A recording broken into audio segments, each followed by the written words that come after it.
વડોદરાના ઢોલ પાર્ટી કાર્યવાહીની દરમિયાન આખલાનું મોત નીપજ્યું હતું ત્યારે કોર્ટમાં જવાની માલધારી સમાજે ચીમકી ઉચ્ચારી હતી।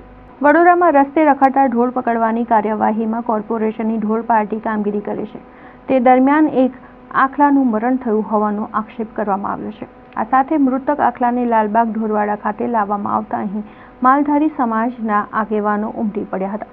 તેઓએ જણાવ્યું હતું કે અગાઉ 2 મહિના પહેલા 2 ગાયના મોત નીપજ્યા હતા અને આ માટે પણ તંત્ર જવાબદાર હતું ત્યારે આજે આખલાનું મોત નીપજ્યું છે। અમારા પશુના વારંવાર થતા મોતથી સમાજમાં ખૂબ નારાજગી છે। એક તરફ સરકાર ગૌરક્ષાની વાતો કરે છે અને બીજી તરફ પાલિકાની થતી કાર્યવાહી વેળા અમારા પશુઓના મોત થઈ રહ્યા છે। આ મામલે મેયર પણ એટલા જ જવાબદાર છે।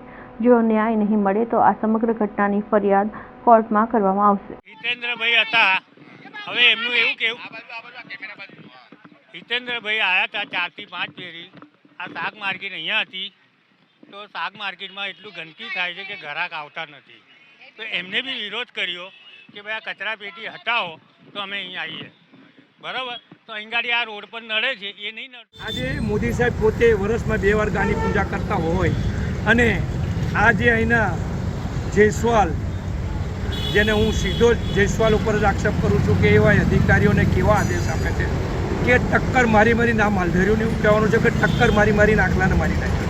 એટલે અત્યારે જે અધિકારી છે જાડેજા સરવૈયા એ અત્યારે હાલમાં નોકરી પર નહોતો પણ સ્પેશિયલ ડ્યુટી પર બોલાયો એને તાત્કાલિક અને એને બોલાવી અને આખલાને ટક્કરો મારી નાખ્યો છે। અત્યારે તમે જોયું છે 2-4 દિવસથી એક